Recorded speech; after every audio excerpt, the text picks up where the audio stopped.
Welcome to The Buzz, everybody, for this Friday, January 23rd.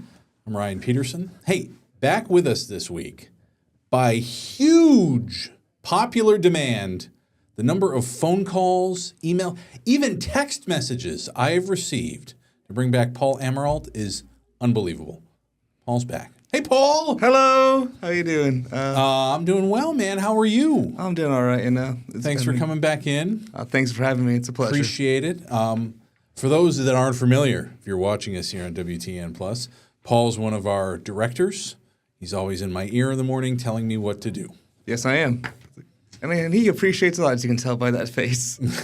I do appreciate it because oftentimes I am lost. But I playfully give Paul a lot of crap all morning long. But he loves it. Indeed, I do. And he keeps coming back for more.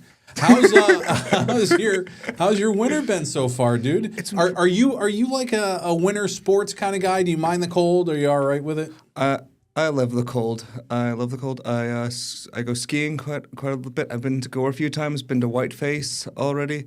Did some cross country the other day, not too long ago. See, that makes me sad. I grew up skiing. I skied competitively all through high school and in college. Haven't actually been on snow in 12 years now. Kind of a sore spot with Ryan, but it's okay. Life changes, you know. We have multiple children, other commitments, but it's all good. Sounds like it's all the Olympics downhill. coming up soon. Ooh. Right? Couple weeks next month. From Italy. Looking forward to that. Yeah, looking Do you forward to follow the Olympics when they're on? As much as I can. I do like watching the biathlon. That's one of my favorite fun. events. Yeah. Ski and shoot. Yeah, it's pretty good. Everybody loves that. Excited to see Lindsey Vonn make her Olympic return at 41 years old, and she hasn't skied competitively in about a decade, but she jumped back on the World Cup circuit this year, and she's won, I believe now, 8 of the 9, or podiumed at least, in 8 of the 9 races she's entered leading up to the Olympics, which is absolutely phenomenal. She looks like the Lindsay of old, and it's going to be a lot of fun to watch. Hockey, though, have you heard about the hockey situation? So the rink they've built, it's not done yet. I mean, the stuff that needs to be done is done. I think a lot of like cosmetic stuff that they're Is still there not like working on. enough seating or something? Is that But what it the is? rink is actually now typically Olympic ice is bigger than an NHL rink. They're about the same length, but Olympic ice has typically been about 10 feet wider. The rink in Italy for this year's Olympics is actually slightly smaller than an NHL rink. Oh. And there were these big discussions leading up to it, but they figured all the NHL players and officials, everybody's like, it's kind of negligible. But I guess they were constrained by the arena itself, which is brand new, which was built for the games. And rink's actually a little bit smaller. Useless trivia, I know. You look enthralled that I've now told that It's story. amazing trivia, honestly. But this is honestly. what I've chosen to share today. So how else? I haven't talked to you since really on the show. It's been a few months since I had you in here. Yeah. How are your holidays and New Year?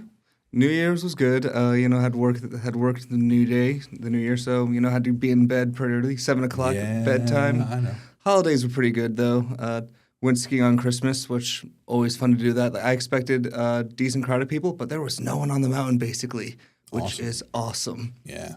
When I was skiing a lot, one of my old jobs when I was first anchoring weekends here in Albany years and years ago, my weekend was actually Monday, Tuesday, Wednesday. My schedule was Thursday through Sunday.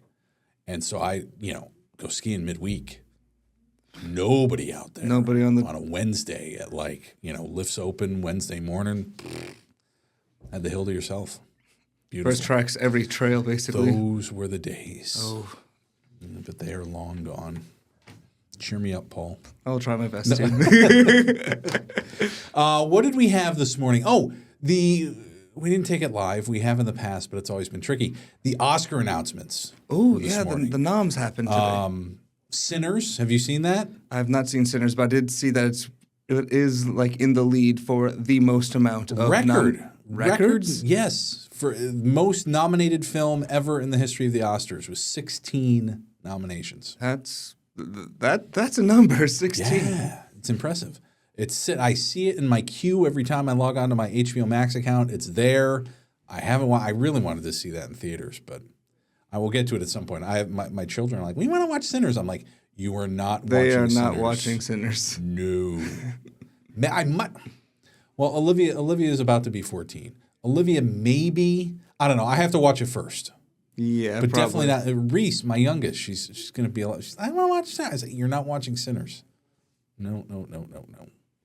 And I'm a little looser with what I'll let them watch as compared to my wife. But yeah. Like with Stranger Things, right? We have to watch every episode before we let. I've let them watch. We've let them watch quite a few of them, but there's a couple we haven't. You just gotta watch it ahead of time. You know? Yeah, that makes sense. I don't know. It took me forever. What was the first R-rated film you ever saw? Do you remember? I want to say it was like maybe The Last of the Mohicans or something like that. Was Last of the Mohicans R? I don't. Was it R? Or was it like early PG where it's like that weird like space where like we don't know what parental guidance actually is, guys. Mine was First Blood, which was the first in the Rambo series. Ooh. I think I was 11, and I begged and begged and begged my mom to let me watch it, and I broke her. She let me watch it. It was good. Anyway, we have to take a break. When we come back on the Metroland Weekend calendar, what you can expect in and around the Capital Region this weekend. We're back in a moment here on The Buzz.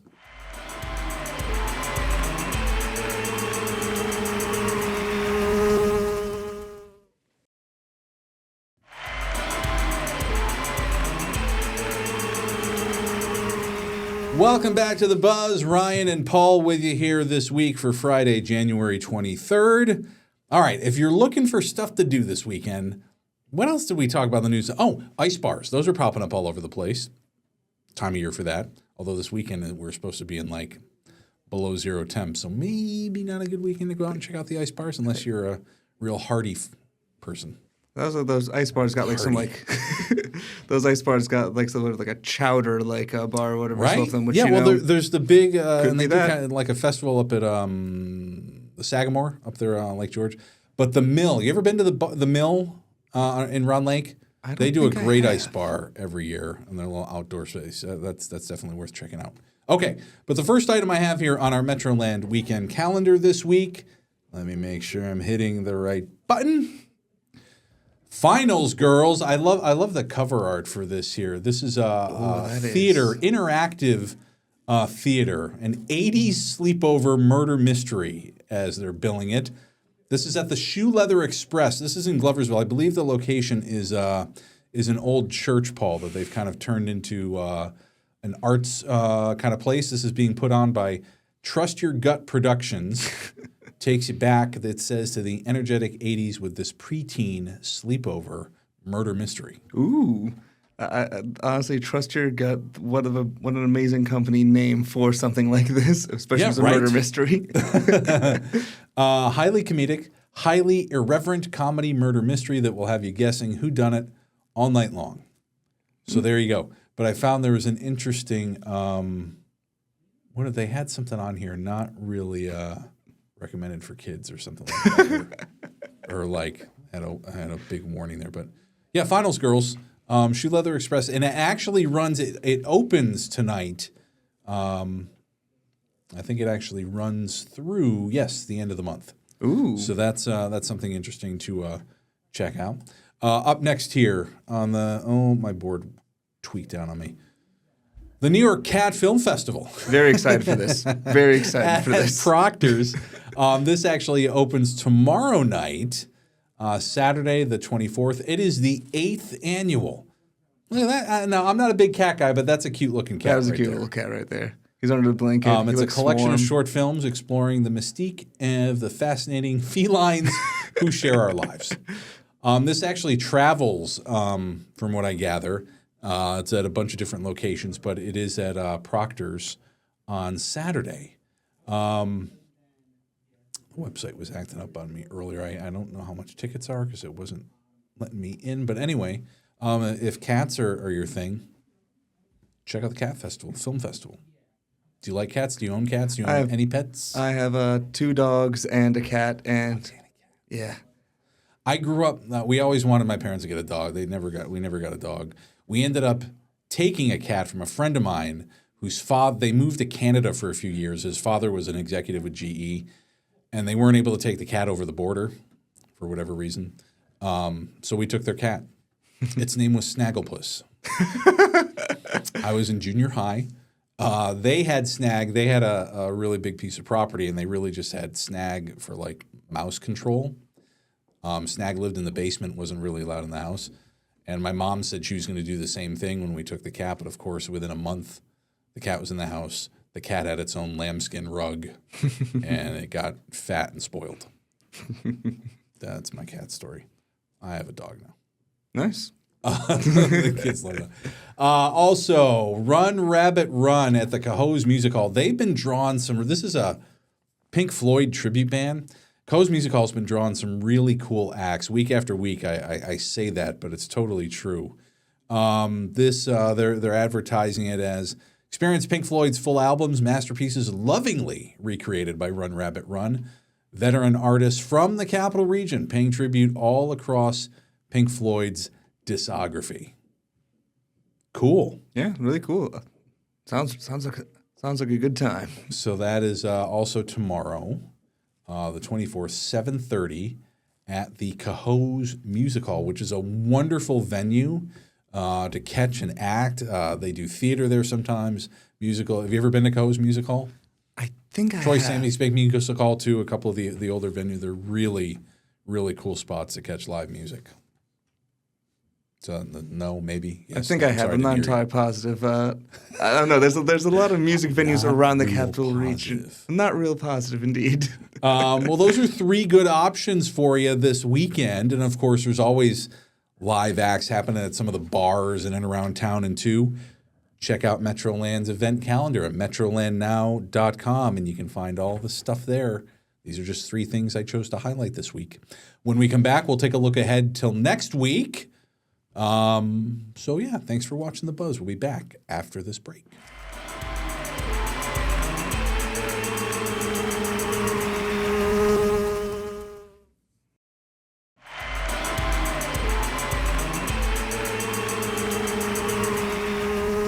Welcome back to The Buzz. Ryan and Paul with you this week.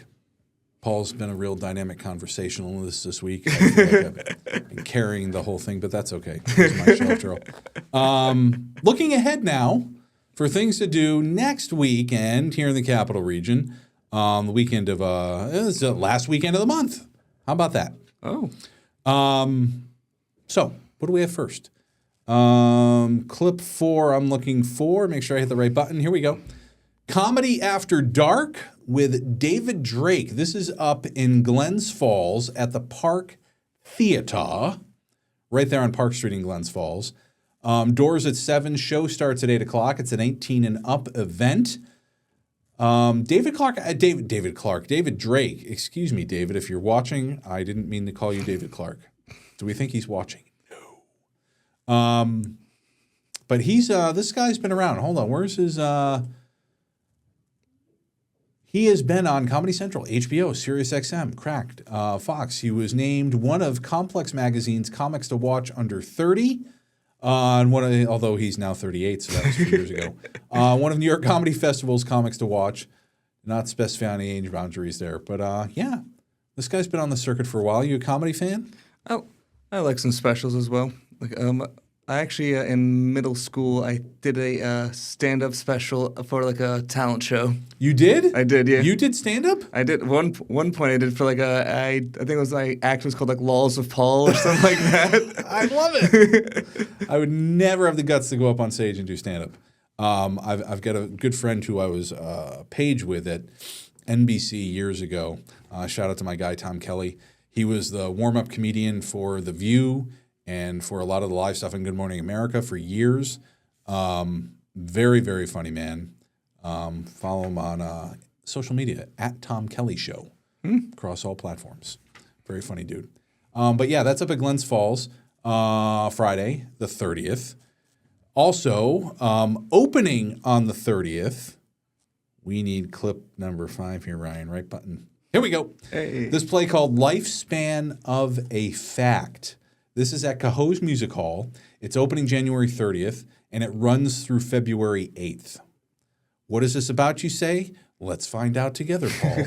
Here we go. The creative license, the company that brought you last year's critical smash, A Few Good Men. Oh, they've done A Few Good Men there. And this was also on Broadway, Lifespan of a Fact, based on the true story of essayist John D'Agata's essay, What Happens There. It's blisteringly funny. High-stakes debate over the boundary between truth and accuracy.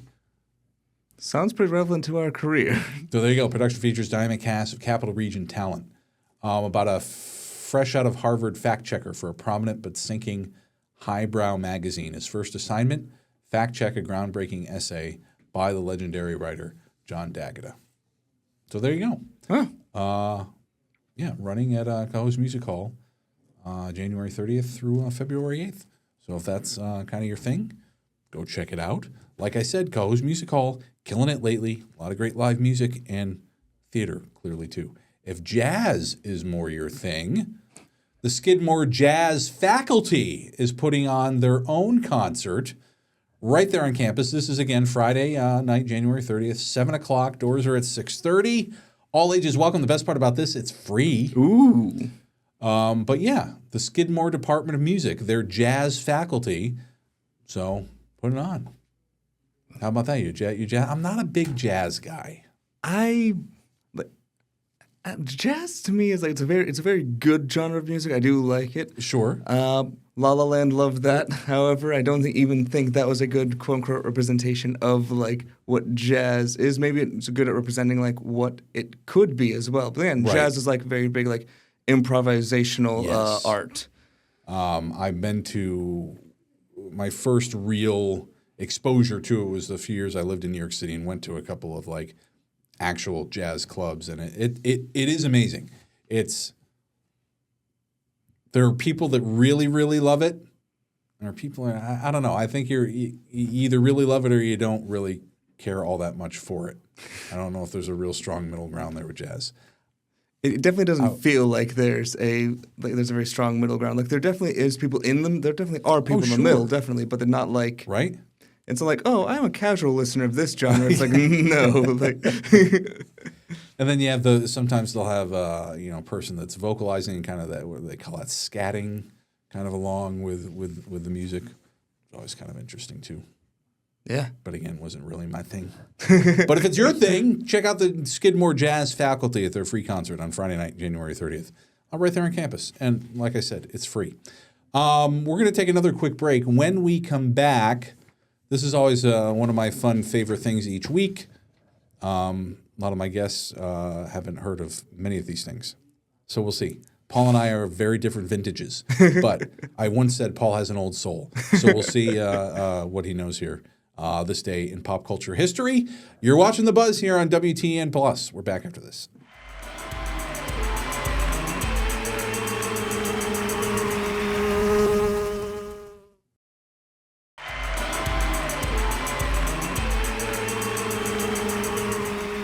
Welcome back to The Buzz. Here is our final segment, This Day in Pop Culture History.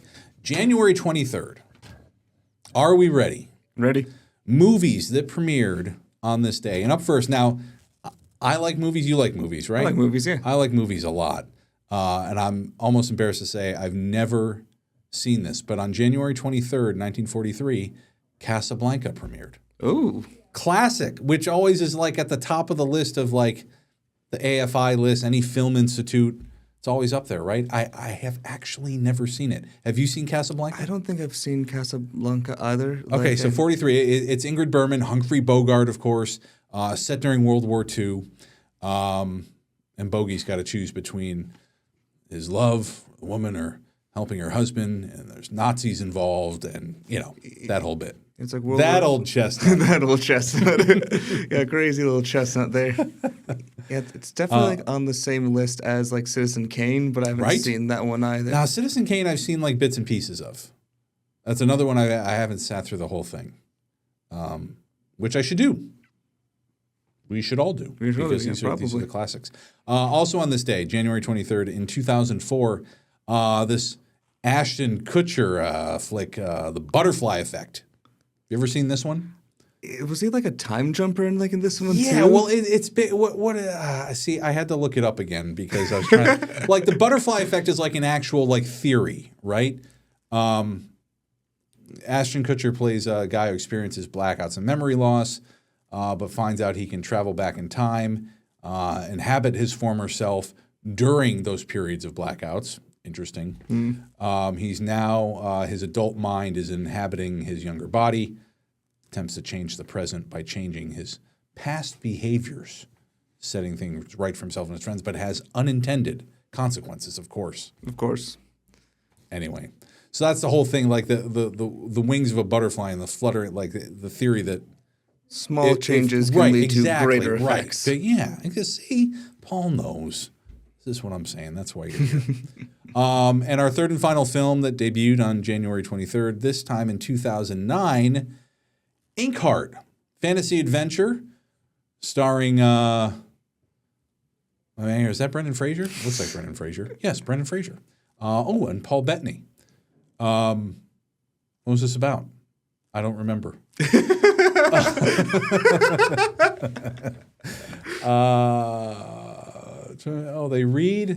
This couple reads Little Red Riding Hood to their baby daughter as a red velvet hood appears out of thin air 12 years later.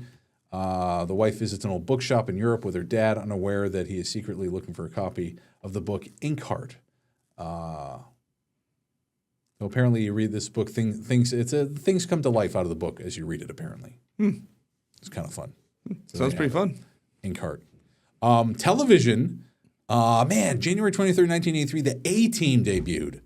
I love it. Dude, I had A-Team action figures when I was a kid. Have you ever seen any of the old A-Team episodes? I've just been bits and pieces of it, especially Mr. T. Mr. T and that character just hates flying. And that van he drove, that was the best. I saw a guy locally. There's a guy locally that has a van. It's a replica of the A-Team van.